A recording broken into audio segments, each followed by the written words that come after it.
I'm sure you've heard me talk about 26shirts.com before, but just in case you haven't, let me fill you in. At 26 Shirts, they sell different limited edition sports-themed t-shirts every 2 weeks. After a shirt's prospective 2-week run is over, the design is retired and never sold again. They are operating out of Buffalo and now also offer options in Chicago. For every shirt sold, $8 is donated to a family in need. Not to a major charity or foundation, but to an actual family or individual in need.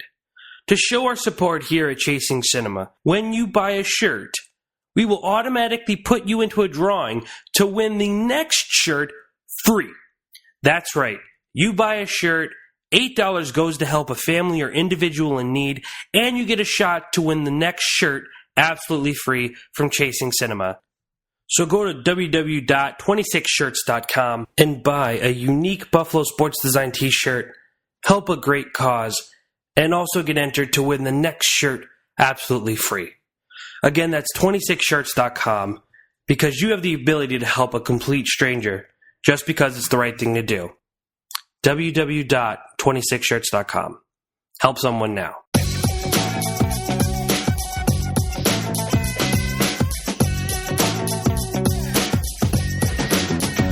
Hello, everybody. My name is Jacob Toronto. Thank you for tuning into the official ChasingCinema.com podcast. If you are on iTunes, make sure to hit that subscribe button so each week we are automatically downloaded into your iTunes so you can put on your iPad, your iPod, your iPhone, whatever your listening device of choice may be. If you are not an iTunes type of person, no big deal. We are also posting all of our podcasts on our YouTube page, youtube.com/ChasingCinema. That is updated daily with movie news and casting details and all that fun stuff as well. So there's a lot to explore there. Today is a very, very big day as it is opening day of the Avengers. We usually shoot the podcast on Sunday. We've actually started shooting a little bit earlier in the week. So actually today is Friday, the day Avengers has hit theaters. And I decided to ask a very, very reoccurring guest and good friend, Mr. Josh Bell of the Las Vegas Weekly, to join me. Sir, how are you? I'm doing great. How are you? I'm doing very well. Excited to talk some movies with you. I saw Josh at the screening of the Avengers, and I was like, hey, Josh, why don't you come on the podcast? Anytime I see him, I try to get him on as often as I can. You could read all of Josh's work at joshbellhateseverything.com. You could follow him at Twitter at SignalBleed. And, of course, you could find more of his work at LasVegasWeekly.com. Now, before we get into the Avengers, because I'm sure that's going to take up the majority of the conversation, me and Josh both attended CinemaCon, and if you listened to our podcast last week, I did a recap with James Shue while we were at AMC, actually, but there were certain things. I mean, I only saw Josh once throughout the entire 4-day period, and we didn't really get to chat very long, so I don't know if he saw something I didn't, because there was a lot of events that I missed, unfortunately, during the day. So, Josh, how was your experience at CinemaCon this year? It was fine. CinemaCon is kind of a ridiculous event. My take on CinemaCon is always that if you ever want to kill the joy and wonder of the movie-going experience, then you should go to CinemaCon because of course you can't really. It's not an event that's open to the public. We're lucky as press members to get to go, but generally it's for people who work in the movie theater industry. So it's very, very business oriented. It's very bottom line oriented about how these movie theater owners can get people to come to their theaters and to spend more money. And so even when you go to these big presentations from studios, it's very different from what you get, say, at Comic-Con or at the Star Wars celebration that they had recently, which are fan-oriented events. It's very much geared toward, here's the quadrant of audience we're going to release, and here's how this release date will bring people into your theaters in this particular time of year, and that kind of stuff. And it's always presented by these vice presidents of something or other who are not usually great public speakers. So it's an interesting glimpse into another side, a very, very important side of the movie business that we don't always see. And I think even as critics that we sort of try to ignore in a lot of ways because we want to celebrate the creativity and the artistry of the movies, which is very important. But there's a lot of other much less creative, much less artistic aspects that go into this whole business. So that's my general take on CinemaCon. It's weird. interesting, and there's a lot of free junk food, so I always like that. Yeah, that's true. I've been trying to explain to a lot of people what CinemaCon is because they see the Instagram or the Twitter and they see all the photos I've been taking and posting. And this event took place over April 20th to the 23rd at Caesar's Palace here in Las Vegas. And it's hard because a lot of people see all the movie stuff that, me and you are paying attention to. Because I don't know how many like movie theater actual like presentations you went to and stuff like that. Because there are like the first night I went, I stumbled in on this social media presentation that was talking to theaters about how to become more present in social media. So, I mean, most people just assume when I say CinemaCon that we're just talking about movies and it's all for movies. And it's not so much about the movies, but like you said, the movie theaters. I mean, the trade shows to sell seats or junk food they could put in or eat healthy. I saw Edamame, which is edamame for the movies. Yes, I also saw that, yeah. They want to, have you selling at your concessions. And a lot of the presentations are saying, this will bring in, like Josh said, this is why people are going to come to your theater. How can we get more people into the theater? Because as we know, the movie theater business is kind of struggling right now. Though we have these amazing, incredibly huge releases, overall, just looking at the movie theater, it is kind of struggling. I believe it was last year, the year before, like we were competitive with Broadway, which is like hasn't happened in a very, very long time, meaning not competitive as in we were doing better, but Broadway was actually like we were dropping down to kind of Broadway's level. So overall, there was a lot of cool stuff. Unfortunately, I only went to pretty much more of the night events because I work a full-time job in the day, but Thursday I was able to go for the entire day. So, Josh, did you see anything cool? Because, like I said, I only saw you once, and that was after the independent filmmaking luncheon. So, talk about some of the events that you saw that were really cool or some of your favorite. That independent filmmaking luncheon was quite boring. Yes, it was. I was sadly, really disappointed with that. Yes, yeah, I was also disappointed. I was hoping but the dessert was amazing. The dessert was good. There was some good cheesecake at that luncheon. Yes. I think the thing about those studio presentations, and I didn't go to all of them either. I split my coverage that I do for Comic Book Resources with another local writer. So he went to some things and I went to some things. But the way that they present the footage in so many of these presentations, again, is they just try to give you the most eye-catching. I mean, it's like a trailer. Sometimes it is just a trailer, but even if it's more than that, it's usually just kind of an extended trailer. And they're trying to give you the most immediate, eye-catching, obvious moments. And so every movie kind of ends up looking like the same series of pops and bangs and whatnot. The one thing that I was impressed by and that I would not have expected was some footage that they showed from the Point Break remake, which is not a movie that was really on my radar as something that I was looking forward to. And the footage that they showed doesn't necessarily indicate whether it's going to be an interesting story or well acted or whatever, but they showed this really long stunt sequence of these characters flying in these kind of wingsuit things, like flying through these cliffs and over mountains, and it was just really amazing from a visual standpoint. So that to me is one of the great successes of those presentations. If they can take a movie that I was thinking absolutely nothing about and make me more eager to see it, then they've succeeded. So that's really the only one that stood out to me, though, honestly.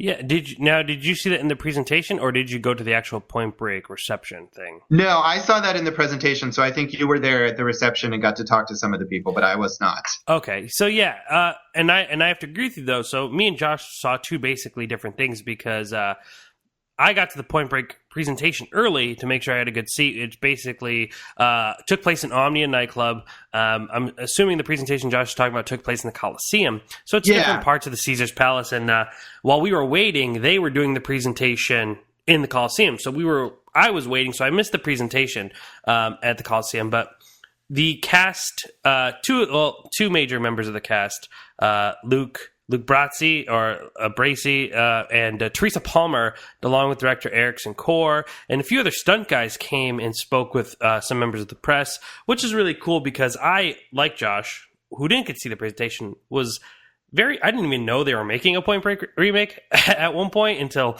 I was told about this event.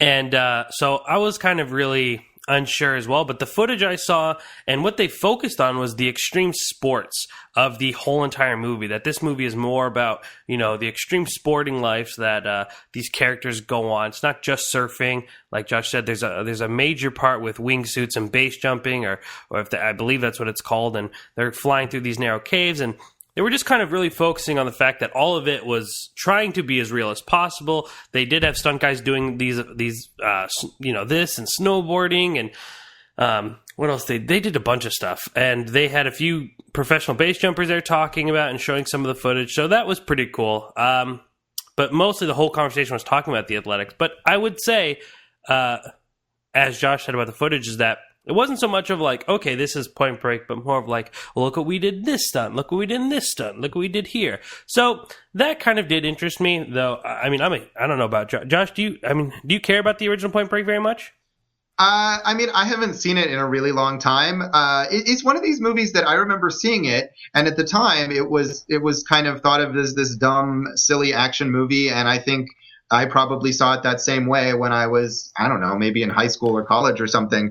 And now I think as Catherine Bigelow has gone on to have this bigger career and make these serious movies, that it's been reassessed as more of a filmmaking achievement. So, I would go back and check it out again before seeing the remake, and maybe I would have maybe have stronger opinions about it. But I remember just thinking, it was all right. It was kind of fun. This is a movie, I don't know why, but it always been a movie that I watched a lot in my childhood. I don't know if it was just one of the VHS tapes we owned or what it was, but I do remember watching it quite often. I do enjoy that movie. But after the presentation, it has been, a while since I've revisited it. So I did pull it out of my collection. I plan on watching it, but I've not been able to as of yet. But I will say that this presentation, in this press conference, kind of really did get me excited for this upcoming movie, just to kind of see all the they call it extreme sporting things that take place. So for the most part, I'm looking forward to it. Josh, did you see anything cool at the trade show that you really liked, or anything that you were like, that is the coolest thing we want at our theater? Like I said, there was a lot of junk food. I ate a lot of unhealthy things. I wrote about it in my piece in Las Vegas Weekly. I mentioned again, as I had mentioned last year, this thing called Uncle John's Burger Dog, which is a horrifying junk food that's basically a hot dog made out of ground beef and pork and bacon with cheese inside of it.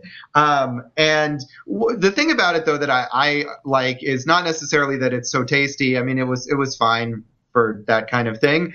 But you go to this trade show and there's so many of these huge companies. There's giant Coca-Cola booths and Pepsi and Nestle and all these big candy companies and stuff.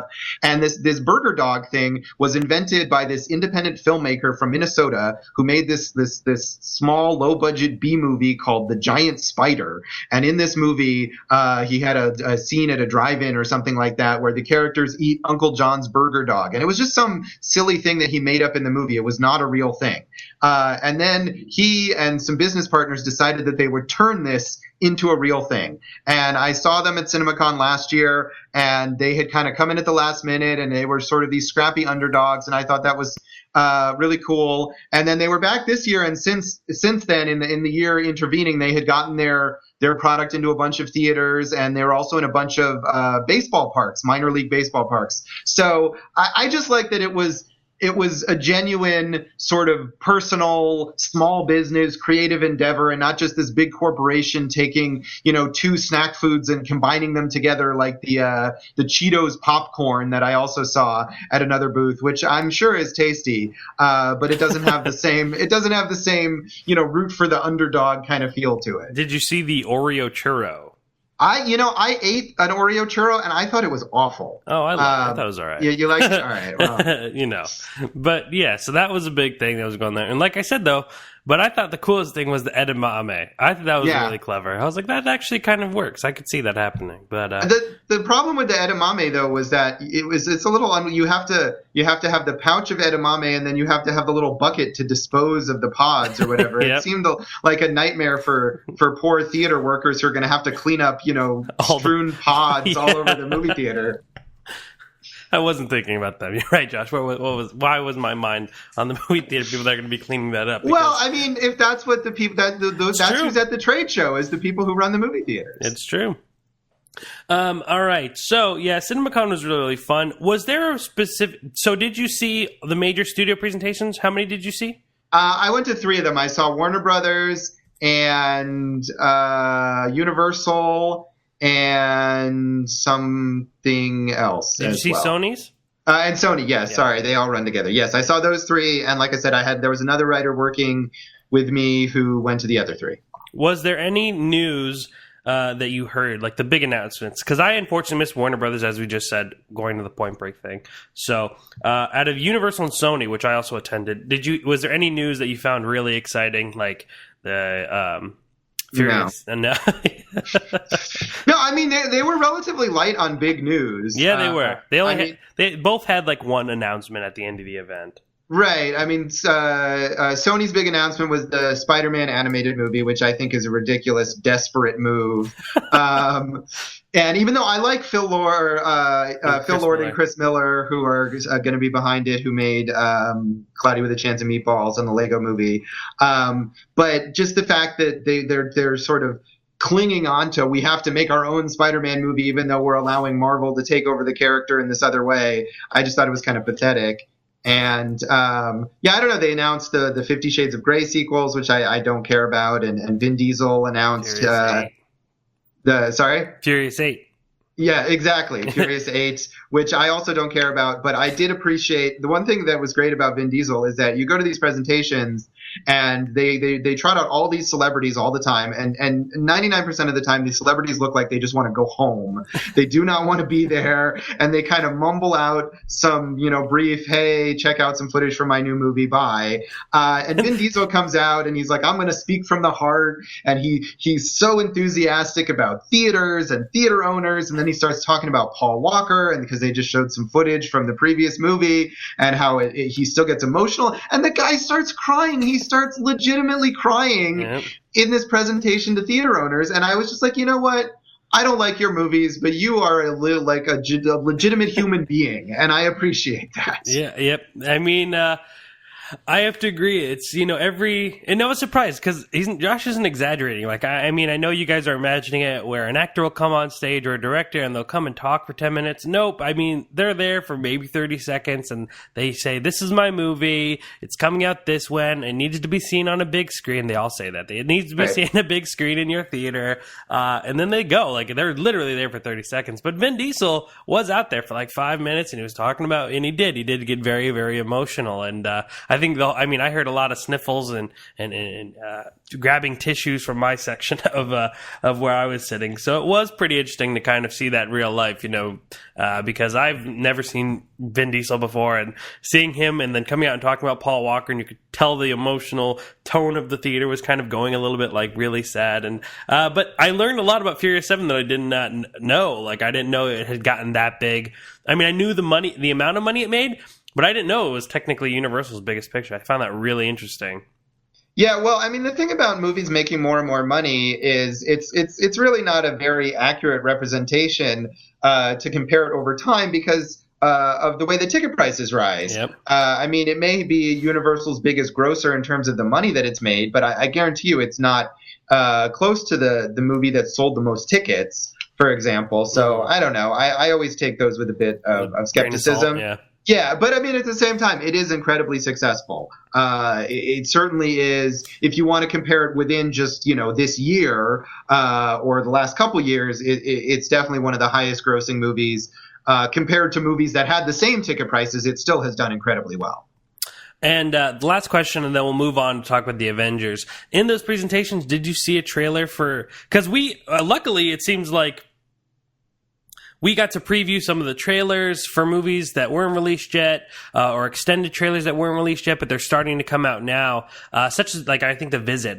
For M. Night Shyamalan's The Visit, it wasn't released. We saw it, and then it came out this past week. So was there any trailer or any clip that you saw that really kind of excited you? You're like, oh, I haven't really heard much about this, but I'm excited for this now, beyond Point Break? I don't think so. No. Well, Sorry. I'm trying to think of everyone that, like, Seth MacFarlane was there to talk about talk about Ted 2. I'm not a fan of his. Yeah, I'm not a fan of his either. But he seemed kind of nice. But I'm just, I don't know. I think the biggest surprise, and one person I was so happy to see, because I totally went fanboyish, was Guillermo del Toro.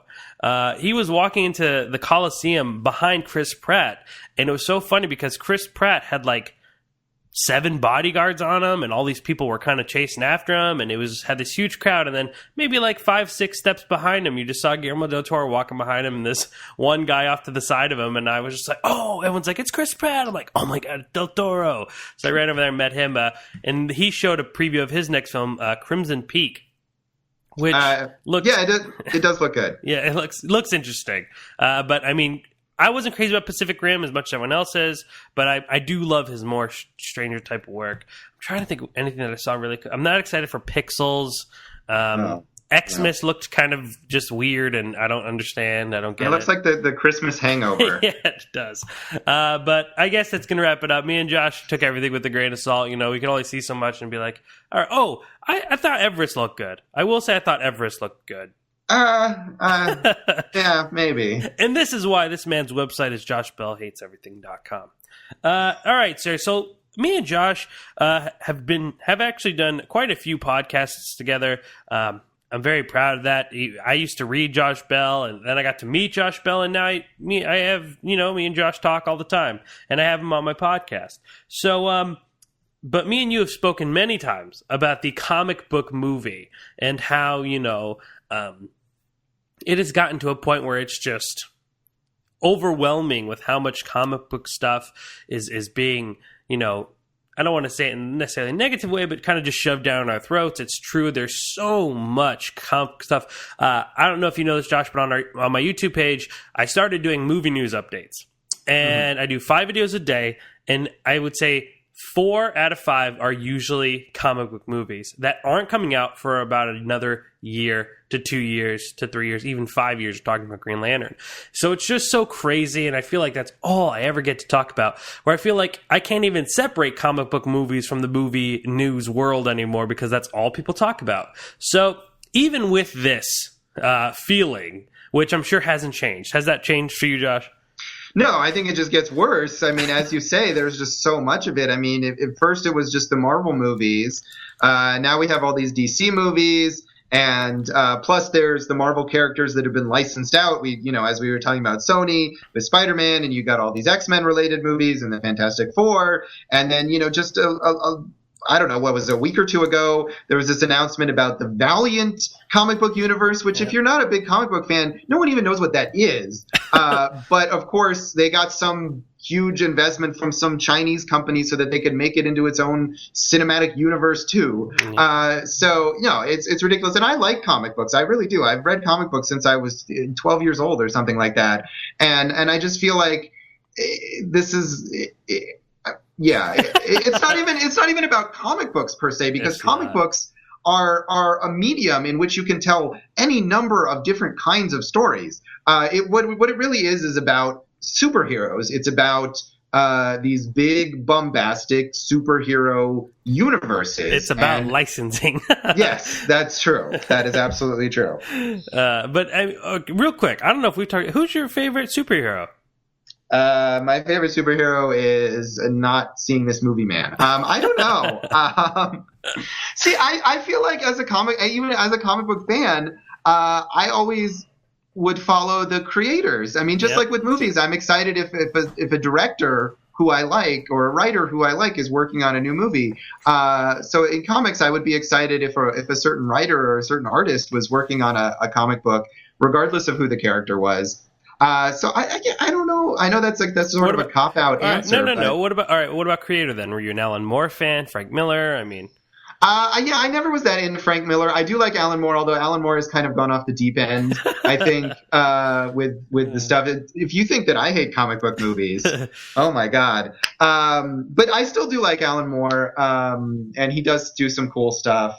I like Warren Ellis a lot. I still like his stuff. He does some kind of weird. He doesn't do a lot of superhero stuff these days. As far as like superhero writers, I've been a fan of Peter David, who had long runs on like X Factor, and the Hulk is one of the things he's mainly known for, and Aquaman.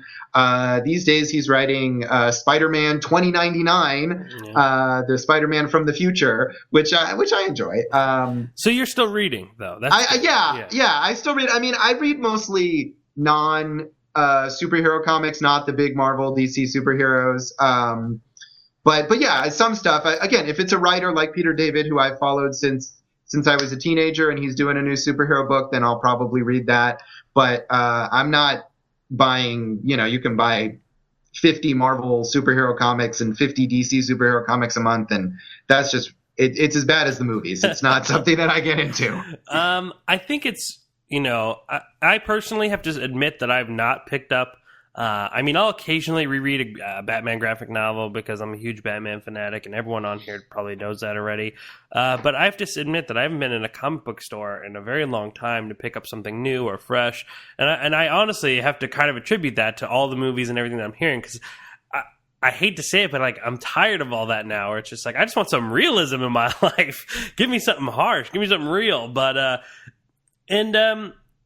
what was I going to... Oh, so you aren't a fan of Frank Miller that much, or, I mean, just not particularly your favorite? I mean, it was more that I think that at the time that Frank Miller was doing his most acclaimed work, that was really before I was into reading comics. Okay. And so it sort of passed me by. I mean, I have read The Dark Knight Returns, which is good. I think I read 300 before the movie came out, which is it's almost like a picture book. Yeah. It's very, very, very short.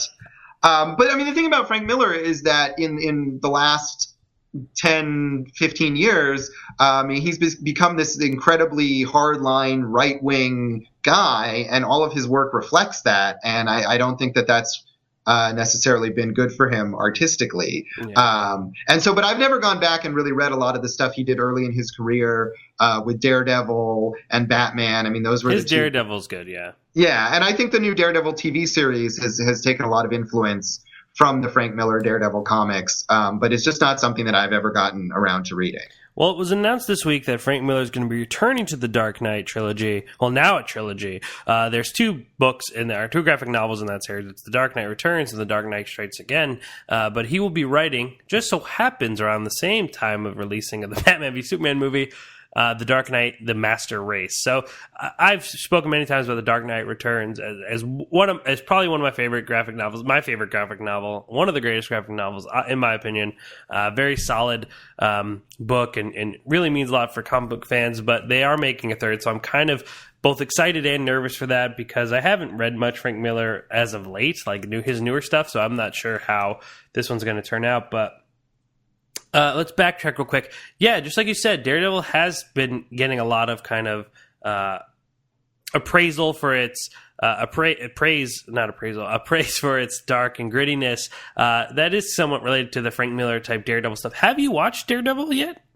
Yeah, I did. I've watched the first 5 episodes, which I saw right before they came out. It was because I wrote a review, and I did like them. I haven't gone back and watched the rest of it yet, just because I have a lot of other shows that I'm watching, and I liked it. I didn't love it as much as a lot of reviewers and a lot of fans seem to have, so I haven't been as eager to return, but I will watch the rest of the season. I'm glad they picked it up for another season. One thing I did like about it is that it isn't exactly the same as all of the other Marvel movie and TV stuff, which I think is one of the weaker points of Marvel's movie and TV work, is that it all kind of ends up looking and sounding the same, has the same tone. And Daredevil, it does take it in a bit of a different direction, so I liked that. I think Vincent D'Onofrio does a great job as the Kingpin.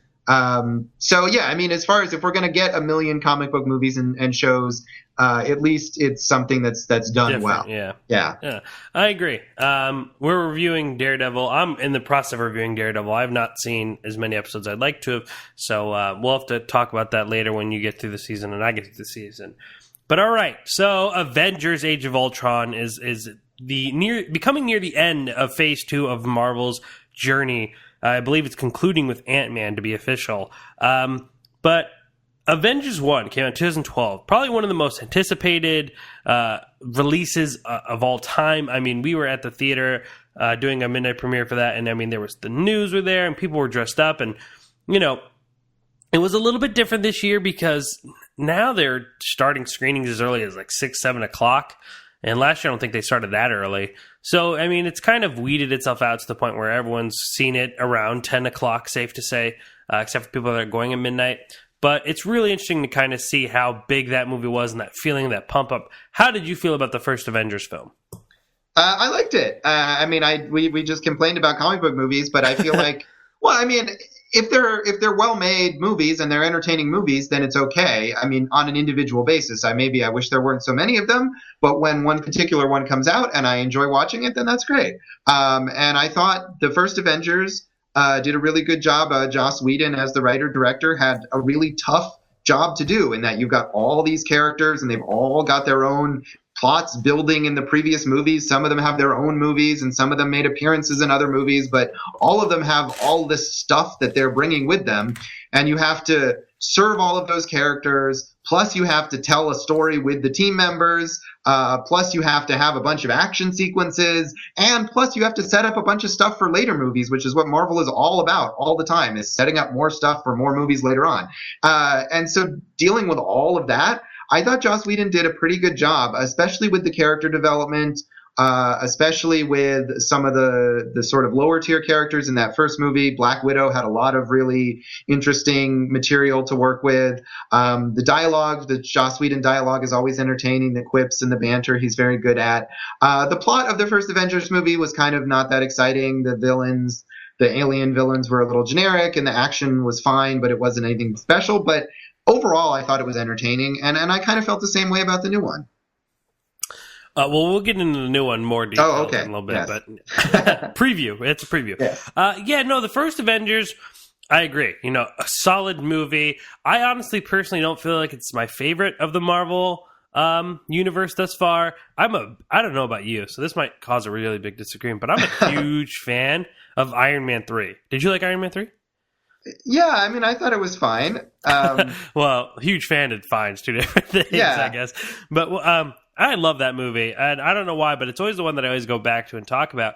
But I would say that I've enjoyed most Marvel movies. I don't think they're the greatest thing ever, but more or less when I go into a theater and I watched Iron Man 1 and Iron Man 3 and Captain America and Winter Soldier and Thor 2.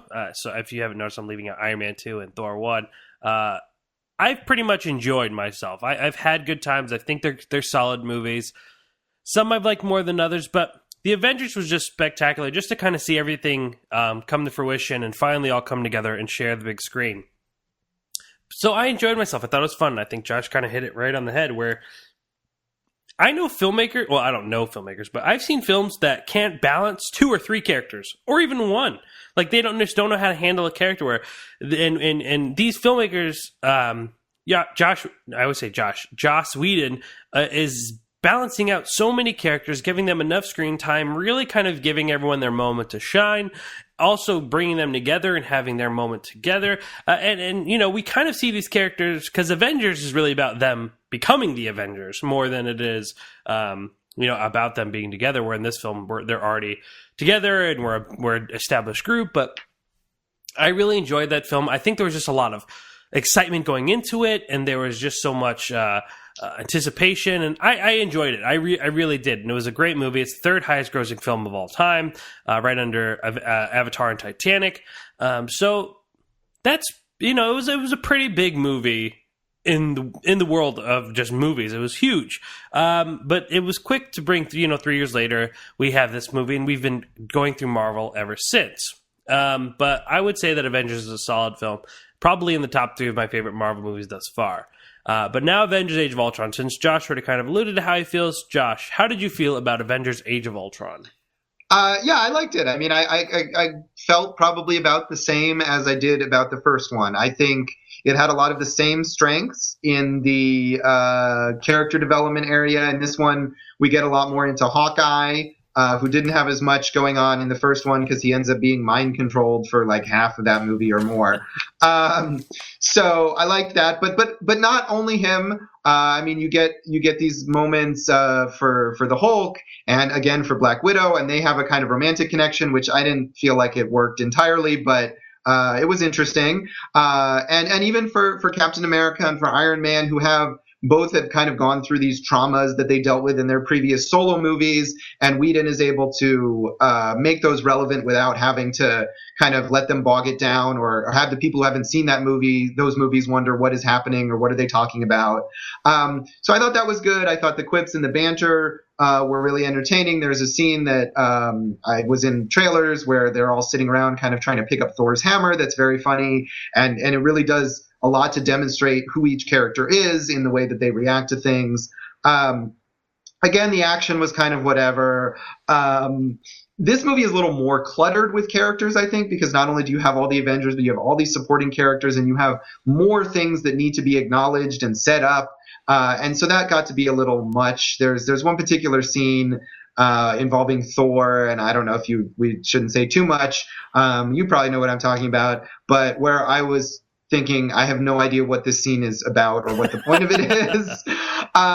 So that was maybe not as good, but I did think this movie had a better villain, that Ultron is a much clearer villain for this movie. James Spader does a great job with the voice and the emotions, and that his sort of agenda was a lot more menacing than in the first movie, where you have Loki, who's kind of bad but not entirely bad, and then you have the aliens. I don't even remember what the aliens were trying to do.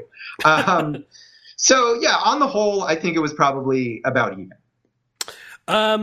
Okay, so yeah, I think I'd have to agree with you for the most part. I would say that I think I enjoyed the first Avengers film a little bit more than this one.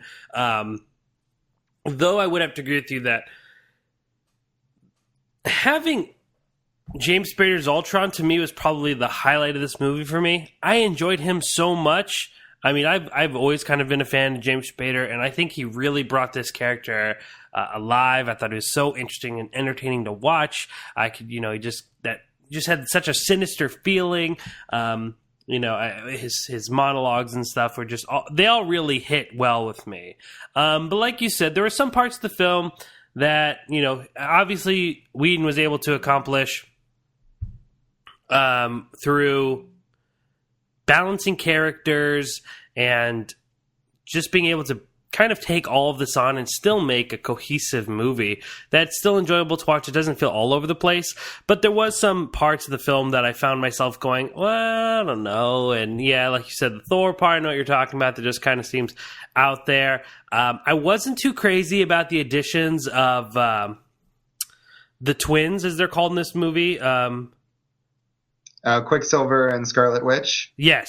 So not too... I wasn't too crazy about their addition. Sorry, I'm over here losing my train of thought. I personally like Quicksilver in X-Men more than I enjoyed this Quicksilver.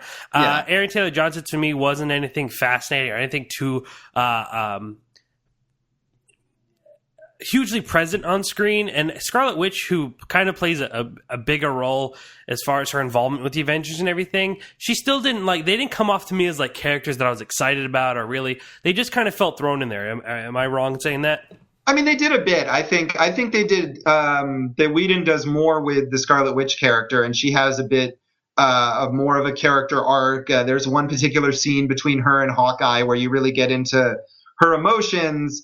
Although it's pretty hastily sketched. And I mean, I guess to me, they were a bit like Hawkeye was in the first Avengers movie, where you don't see a lot of them, but they're kind of established as characters that we now know and that we can see more of in the future, potentially. I know at least Elizabeth Olsen has said that she is going to appear as Scarlet Witch in the next Captain America movie. So, we'll see that going forward. But I agree with you about Quicksilver, especially. I think the version of him that they had in the X-Men movie in Days of Future Past was much more entertaining, and they did more with that character than they did in this movie. And Aaron Taylor Johnson is the world's most boring actor. I was reading something about how Whedon was like pursuing him for months and months and months to get him for this part, and I just don't understand that at all. But he was especially, I think, a little thinly drawn, and they didn't make as much use of him as they could have.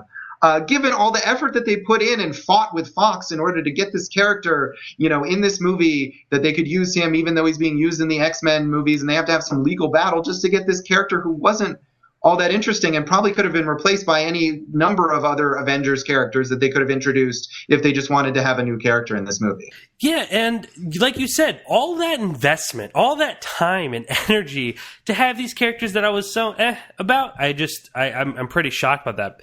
I will say, though, the one character in particular that I thought the addition of really made this movie and really kind of made it more intriguing for me was Vision. I don't think that's a spoiler at all, but I think the fact that Vision kind of came to fruition at one point in this film, and his overall just feeling and tone behind him was so exciting to watch, and I just thought he was so cool. He felt new, it felt something fresh. But to kind of backtrack, I really feel like the best qualities of this movies were certain characters and how they interact. Obviously, how earlier you said Whedon's specialty is their banter and their conversations together, and that scene when they're picking up the hammer. So we have this scene early in the film when they're trying to pick up the hammer, and when Captain America almost moves it. I mean, that Thor's face is classic.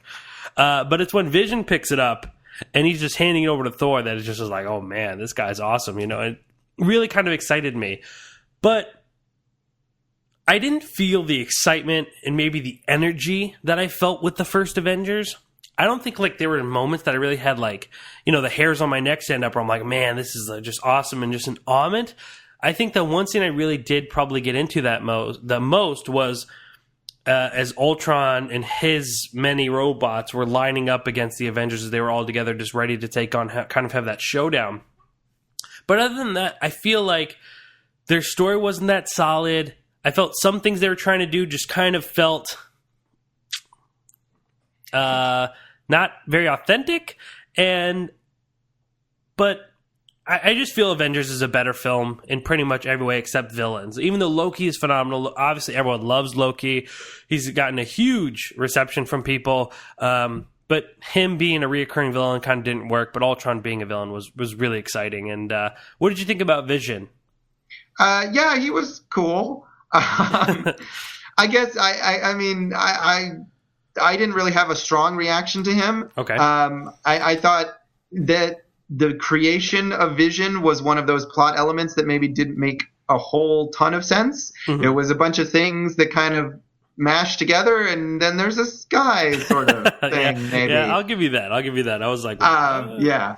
But no, I mean, I liked that talk about setting things up for a long time, that you had Paul Bettany as the voice of Jarvis, the computer, way back in Iron Man 1, 7 years ago or whatever it is. And now finally we get him in the flesh as this character who I assume will make many appearances going forward, at least as indicated in this movie.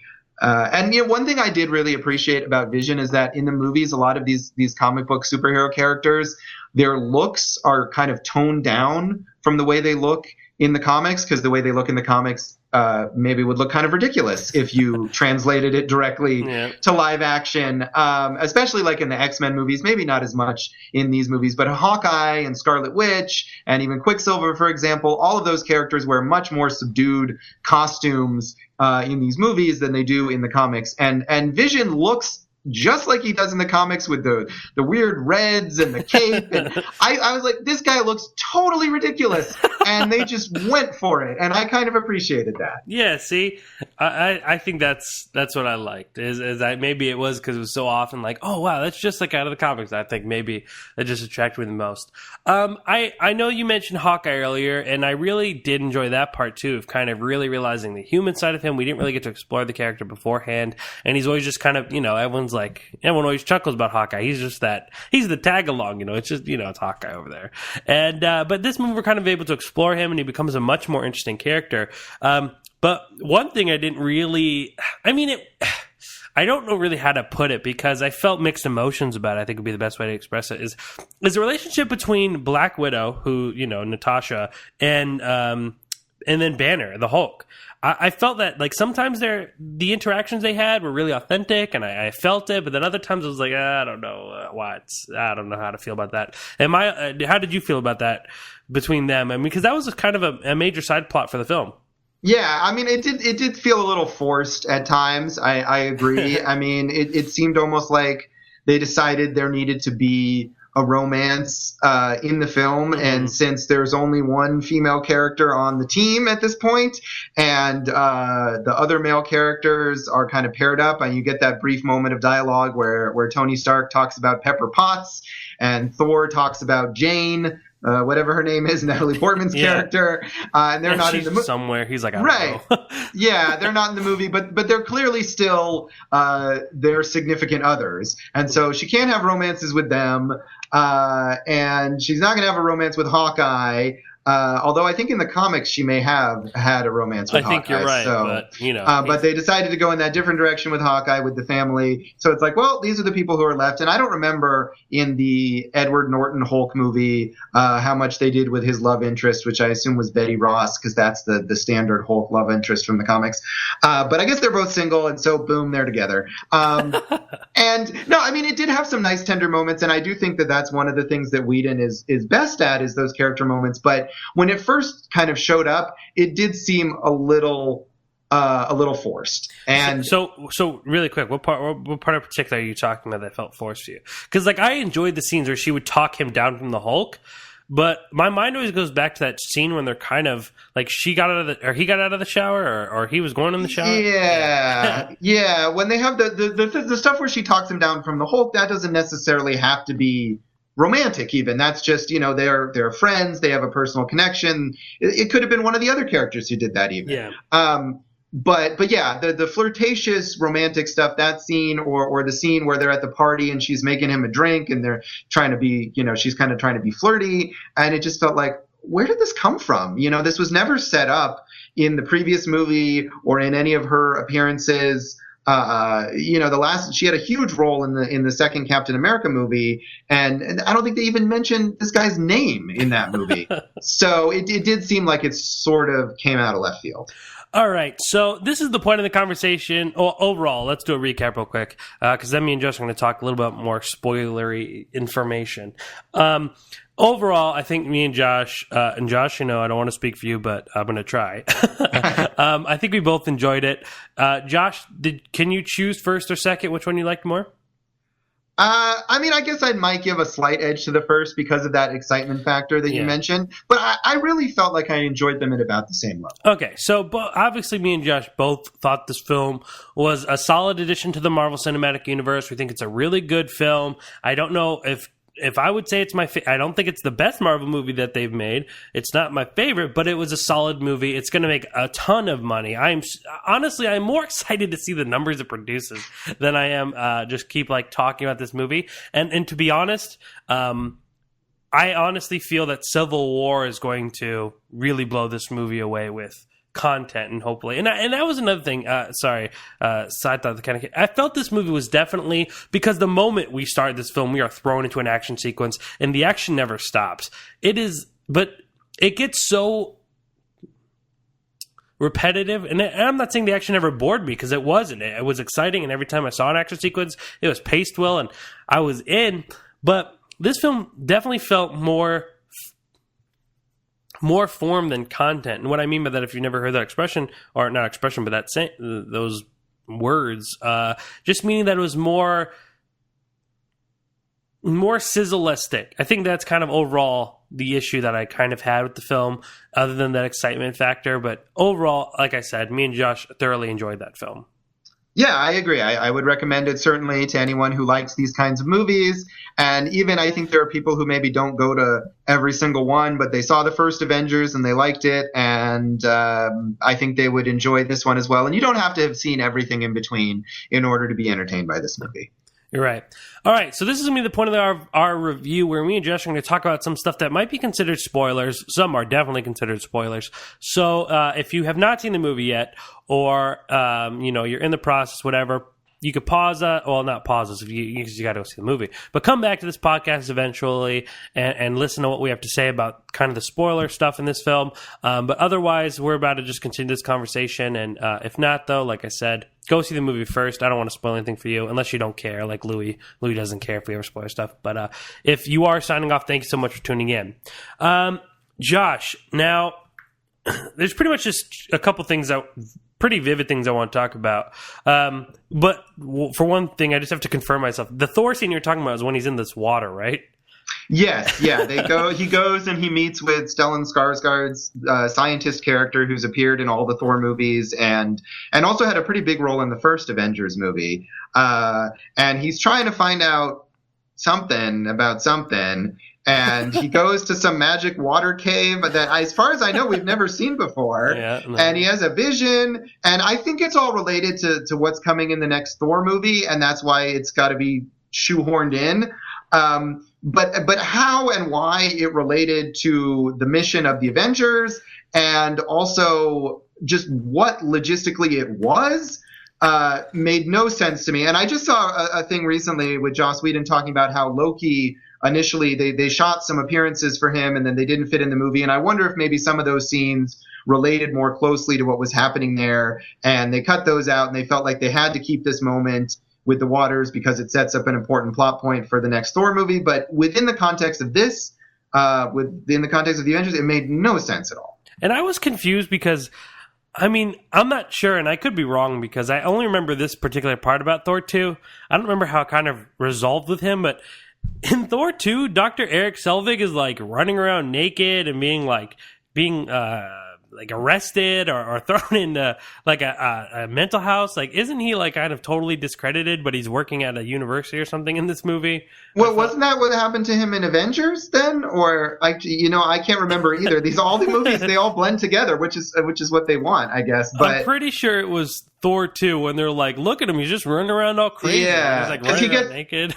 He gets mind controlled along with Hawkeye in Avengers and does maybe that. I don't know. Yeah. But I think maybe even if that was what happened, I'm sure by the end of Thor 2 he was recredited and back to being a respected guy. And we see here in Age of Ultron by the end that he's obviously left the university because he's working for the Avengers. He's working in their headquarters doing whatever sciencey thing along with Helen Cho, who was another element of this movie that I thought was a little rushed. You see this. I even asked my comic book loving friend who I went to the movie with afterwards, have we ever seen this character before? Because all of a sudden she's just there, she's doing important science stuff and they all know her and there's no explanation of where she came from or what she does. And I guess she is a character from the comic books, as my friend pointed out to me. But no presence within the context of the movies, Yeah, no presence. So, okay, so that's all. But, all right, so there's two major things that, I guess we can talk about. I'm not sure if you have any certain feelings on them, but obviously A would be the death of Quicksilver. Him being shot and what seems to be dead at this point. Though, actually, I guess there's 3 points. I'm sure you're with me along thinking he's not dead for long. But, how did you feel about that scene, in particular, him being shot and killed? And do you think they'll actually bring him back? Well, I thought... honestly, as that scene was coming, I thought, they're about to kill Hawkeye, which I think is probably what they wanted you to think. Yeah. And not that I wanted to see Hawkeye die, but at least Hawkeye was a character who you had some sort of investment in, who you cared about. And if you saw him die, you might be sad about it. Yeah. And even though in the theater where we were, people kind of gasped and awed and whatever when we saw Quicksilver die, I really felt like this was a character that they had done very little with to build up your interest in. And especially when he dies, you think, well, so what? We just introduced this character in order for him to be killed. Yeah. And that's something that I think Whedon detractors often accuse him of killing the characters indiscriminately on Buffy the Vampire Slayer and on Firefly and in the Firefly movie especially. So I wasn't crazy about that. But on the other hand, you also think of, like you said, the whole Marvel MO, which is that nobody ever dies. These characters always appear to die. In the comics, come on, the characters die multiple times over the years. Virtually every one of these major Marvel characters that we see in these movies has died. Captain America died in a huge fashion a few years ago.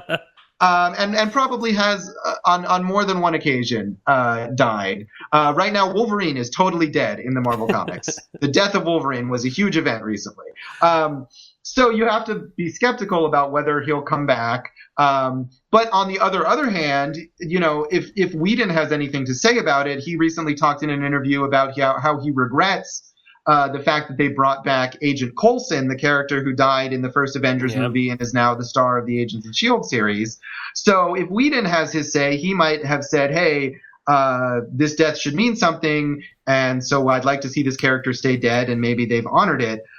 Then again, when as I mentioned, reading about Whedon kind of pursuing Aaron Taylor Johnson for all this time to get him to convince him to join this movie, apparently one of the things that Taylor Johnson was concerned about was the long contract that you have to sign in order to appear in Marvel movies and agree to appear in numerous more movies. So I don't know if maybe he got out of having to sign that contract because he was killed, or the only way I'm doing this is if you kill me.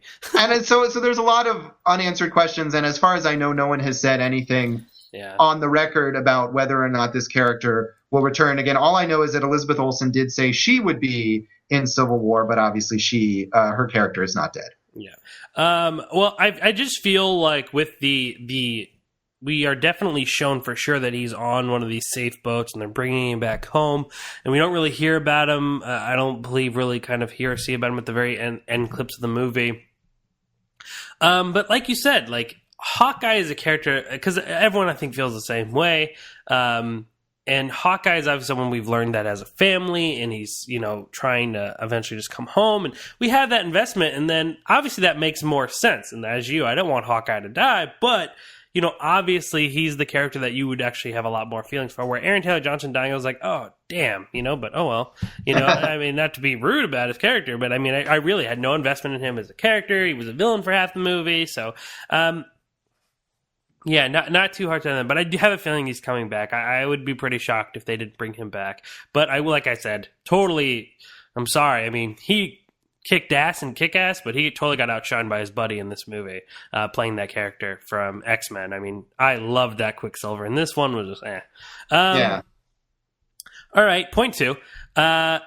The new Avengers. So we kind of leave off this movie believing, all right, we're all going home, talk to you later, which in itself, to me, didn't have that real, had a real kind of off-putting feeling. Like, Thor's like, I gotta go, and he, flips his hammer and flies into the sky, and Tony's like, all right, I'll see you later. And we kind of just have, this new feeling, are we just supposed, wait a minute, did the Avengers just kind of disassemble? And then we have Captain America walking into the room with Scarlet Witch and Vision and what is his name? The Falcon, and he says, "All right, Avengers," and then the War Machine. Don't forget War Machine. And War Machine. Yes, you're right, War Machine. And he says, "All right, Avengers," and he's supposed to say "assemble," but he gets cut off. So, right. I mean, how do you feel about that ending? Did it translate well to you? And how do we feel about the new Avengers? I actually really liked that ending, and it kind of bummed me out because I know that all those other actors are signed to do more movies. So it's not like those, Avengers are really going to ride off into the sunset. Yeah, and I guess that's kind of why it conflicted with me.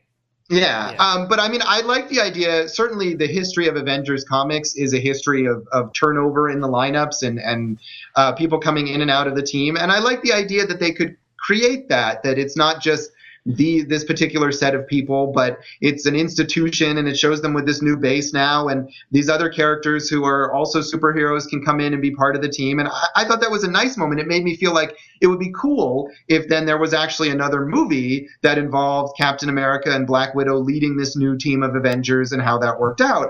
And I wonder if possibly that's a setup less for the next Avengers movie, which won't come out for another 3 years, but for Civil War, which is about to come out, the Captain America movie next year, which will pit Captain America against Iron Man. And I wonder if maybe Captain America leading these new Avengers, maybe we'll have them on his side, and Iron Man might have some other people on his side. So I hope they do something with this, and it's not just a cute moment at the end of this movie that's then completely undone the next time we see the Avengers. But I mean, from a practical standpoint too, all these actors, their contracts are going to run out, and they're not going to keep doing this forever. You have to have new actors and new characters come in to keep, because it's not like Marvel's going to be like, we're done. We feel like the movie universe has ended. They're not going to end it.